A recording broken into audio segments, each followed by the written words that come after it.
Hey there, nation, and welcome to the show where we help you to play miniatures wargaming on a budget. It is I, Commander Cheapskate, and we're back to the episode of Cheap Shots, our series dedicated to showing you how to save money on the wargaming hobby.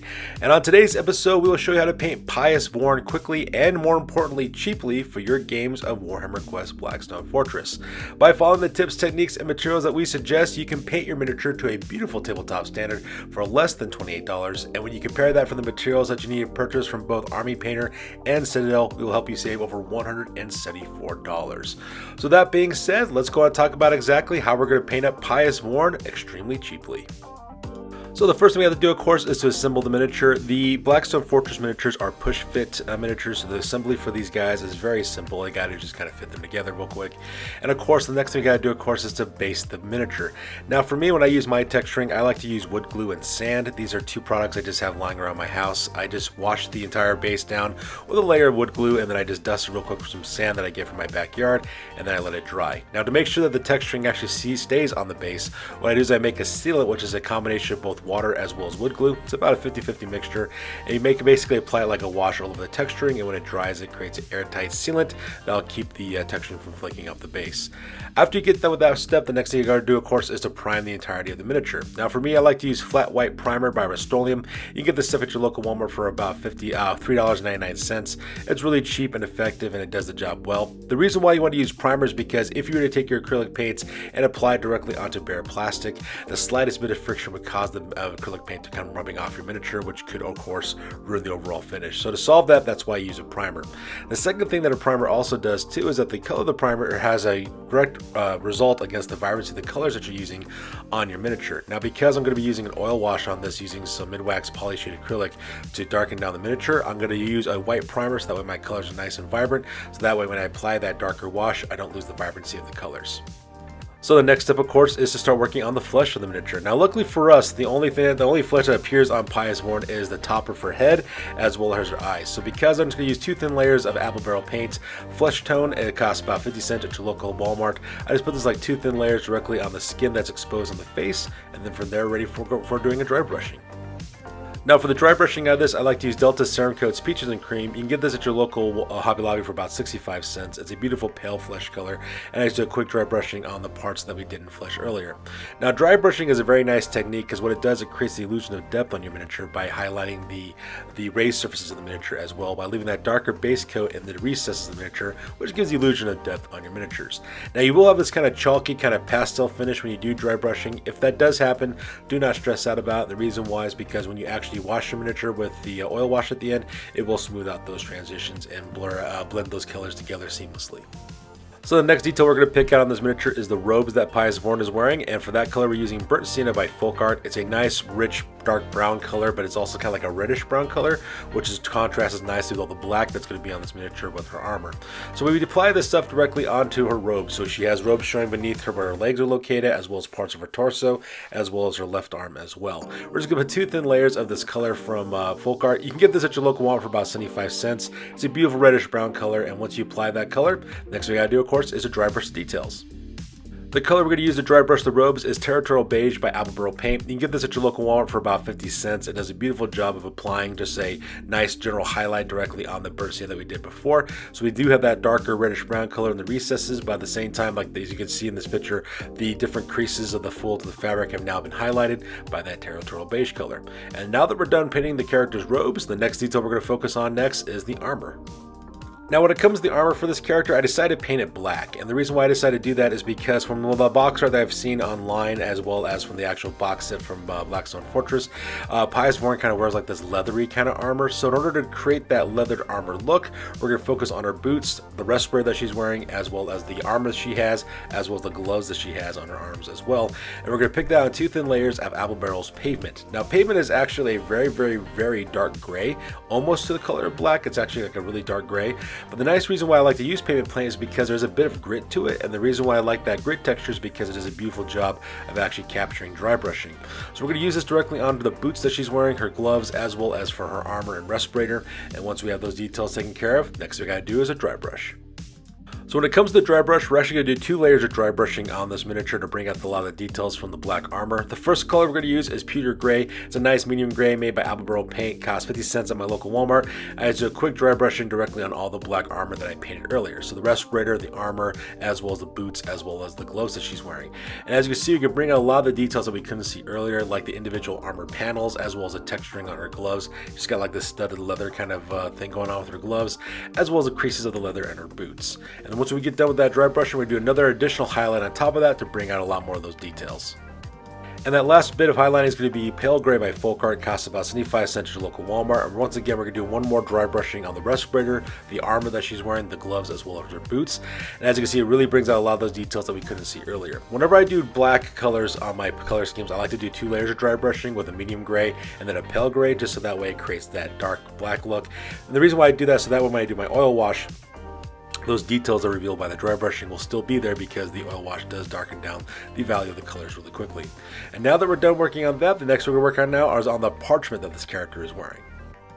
So as you can see in this photo, the parchment we're working on is the parchment that's around her waist. She wears like this parchment, like kind of like, I guess, scrolls of scripture on her armor. So for that detail, we're just going to pick that on 2 thin layers of khaki by Apple Paint. It's a beautiful khaki color that looks really good for parchment in the miniatures, and we're going to get this from our local Walmart for about 50 cents. As you can see, she is wearing this kind of scroll work directly on her lower torso. So we're just going to pick that small detail on 2 thin layers, and then we're ready to move on to the very last bit of detail, which is the leather harnesses that she's wearing. So as you can see in this photo, I'm showing the back of the miniature, and the reason why is because that's where most of the leather harnessing is. She does have this really broad leather belt, as well as a book case on the small of her back as well, which I imagine is carrying the Book of the Redemption.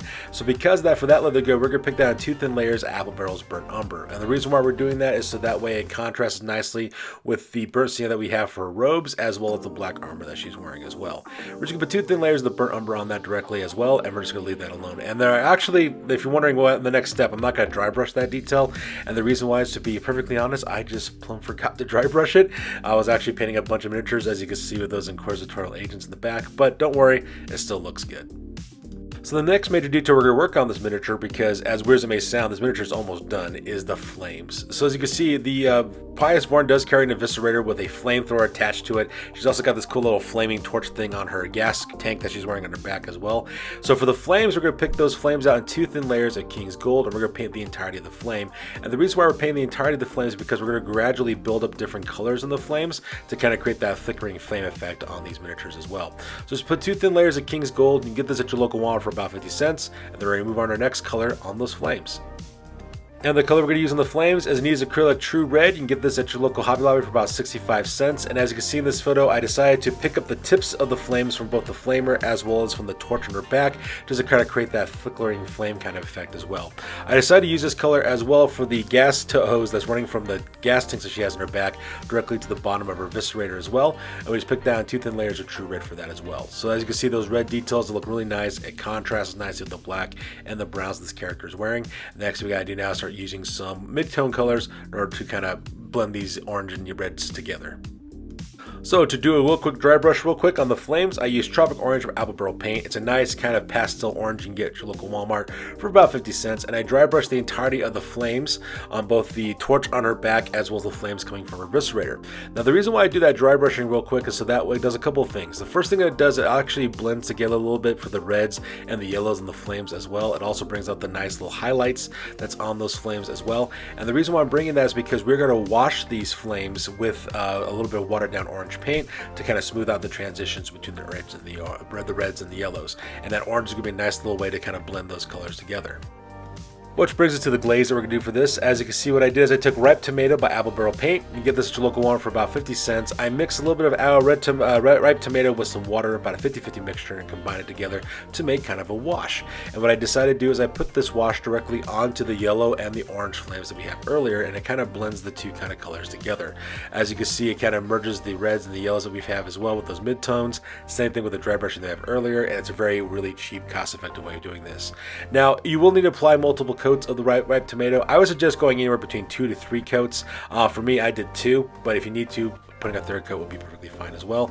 The only difficult part about applying this wash is waiting for it to dry, and that's really the entire point of that. And now that we're done with that, that's the detail. Next thing we work on now is all the metallics. So on the back of Pious Vorne, we're going to focus on the fuel tanks that she's carrying on her small of her back. And for that, we're going to use 2 thin coats of Anita's Acrylics metallic paints. We're going to use aged copper. It costs about 65 cents at your local Hobby Lobby. And we're going to put 2 thin coats of this directly onto the fuel canisters that she's wearing on her back. She's got 3 of them that she has on her back. We're going to paint those in 2 thin layers of that. And then we're going to move on to our next metallic elements. So the next few colors we're going to use there's going to be a couple of them. We're going to use Gunmetal Gray as well as Copper by Folk Art. Those cost 75 cents to local Walmart, as well as Deco Art's Emperor's Gold, which costs about 75 cents to local Walmart as well. And we're going to apply these colors directly on most of the metallic elements on the miniature. So first of all, let's talk about the silver elements. For the silver elements, I decided to actually pick out the details of the Eviscerator body itself, as well as the fuel coupling along the red pipe that's on the bottom of it as well. I also use that color for the teeth of the chainsword on the bottom of the Eviscerator, as well as on the little mounting parts on the barrel, as well as the little, I guess you would call it a flame cage on the end of the barrel of the flamer as well.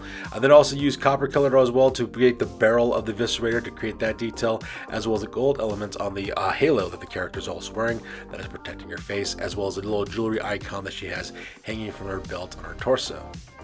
We continue on with the details on the back of the miniature as well. I use Gunmetal Gray for a lot of the piping, as well as the metalwork that's going on with the fuel tanks on the back, as well as with the little flame cage for the torches on the back as well.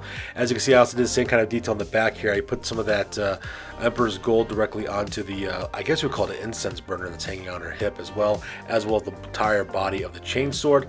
And then, of course, use a little more of that copper paint to pick up that fuel tank that's on the back of the Eviscerator as well.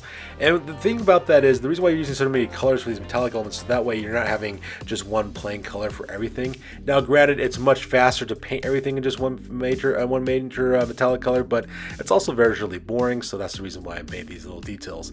And as weird as it may sound, once we're done with that, this miniature is pretty much done. So the next thing we gotta do now is start working on the base. So for the texturing of the base, we're going to use Pavement Paint by Appleboro Paint again. We're going to apply 2 thin coats directly onto the texturing. And as you can see, there's some of the white still sticking through that black base coat, but that's perfectly fine because we're going to dry brush this in Pale Gray anyway, so it's going to be hidden away by the dry brushing. And as you can see, that's exactly what we did. We took some Pale Gray by Folk Art and just did a quick dry brush directly on the bases. So that way there is some highlights on the texturing there. And when we apply our oil wash over the miniature, it's going to do a beautiful job of creating this kind of dusty, kind of burnt out urban look for the miniature as well. And once we're done with that dry brushing, the next thing we got to do now is an oil wash. Now for the oil wash on this one, a lot of people like to use Armor Painter Strong Tone to do the oil wash, and it's a wonderful product and does exactly what it does for its advertised. But the problem is that the Army Painter Strong Tone costs $32.99 per can, while as a can of mid-wax poly-shade acrylic and mission oak from Walmart costs about $5.99. So that's the one I decided to go with instead. So I just took some mid-wax poly acrylic mission oak and I apply it like a wash all over the entirety of the miniature. Now the oil washing does a couple of things for us. The first thing that it does, of course, is that it seeps down to the recesses of the miniatures and brings a lot of the details we couldn't see before. Things like the individual mechanics of the Eviscerator, the folds, the fabric, the joints between the armor panels, things of that nature as well.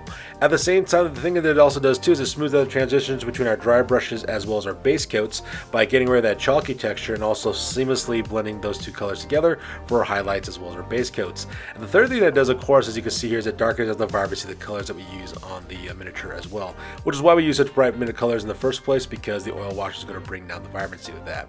Now I will have to preface this with this: when you guys are applying this oil wash, make sure not to get any of the oil wash on the flames. And the reason why you want to be careful about that is so that way the flames are nice and bright and vibrant, because that's what they should look like, while the rest of the miniature is kind of darkened down. So when you get to the end for like little flame cages, for example, the flames of the torch, you can just use smaller brushes if you want to apply that oil wash. Just ignore the larger flame parts. Now, because this oil wash also has polyurethane in it, you do have to let this stuff dry and cure for about 24 hours. And when it does dry and cure, you will have a clear coat on the miniature to protect it, but at the same time it's going to be a high gloss finish, which could be kind of jarring for some people. So the next few steps might be optional for you. Now that the miniature is dried and cured, the second thing we gotta do now is to rim the bases, and for me I like to use Skyline by Folk Art. It's a beautiful grayish blue color that costs about 75 cents at my local Walmart, and the reason why I use that color is because I use that same color for all the miniatures in my Studios Necromunda collection, and I'm planning on using Pious Vorne as a redemptionist type character in Necromunda and not necessarily for Blackstone Fortress. So I just apply 2 thin colors of that around the rim, and this miniature is pretty much done. Now the last step, of course, is completely optional. Like I said before, there is polyurethane in the Mission Oak, the mid-wax polyacrylic, so if you're okay with that high gloss finish, of course, you could just skip this last step, but for me, I like to have a matte finish on my miniature, so I just grab a can of Krylon matte spray, spray it all over the entire miniature to have a matte finish, and then we're finally done with the miniature. And so once again, here's the end result for Pious Vorne. As you can see, she's painted to a beautiful tabletop standard. All those details look amazing. She looks like she's ready to burn some heretics on the fields of battle. And we're ready to save ourselves a ton of money at exactly the same time.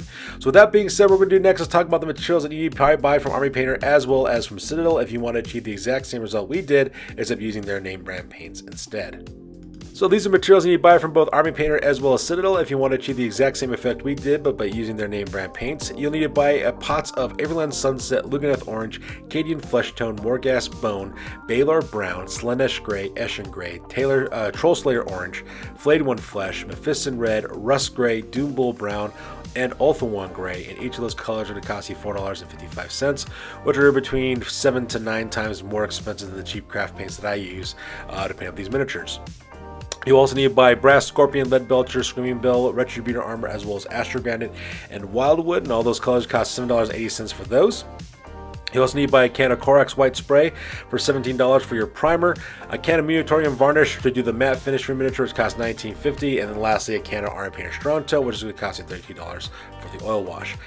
So assuming that you're purchasing everything for the very first time in order to paint up your miniature, you're talking about a grand total investment of $174.45. And when you compare that to the Cheapskate total of only $27.92, you're talking about a grand total savings of $146.53. So if you're looking for a way to save some money on the miniatures wargaming hobby, may I suggest using cheap craft paints and alternatives to paint up your miniatures. So there you guys have it. This is how you guys can cheaply paint up Pious Vorne for your games of Warhammer Quest Blackstone Fortress or my situation in Necromunda. As always, please feel free to like, comment, and or subscribe. Your guys' input is valuable to us as always. Also check us out on Facebook, Instagram, as well as blogger.com for all the latest greatest hobby news related to this channel. That's good for this one, you guys. I will catch you guys next one. Peace out and stay classy.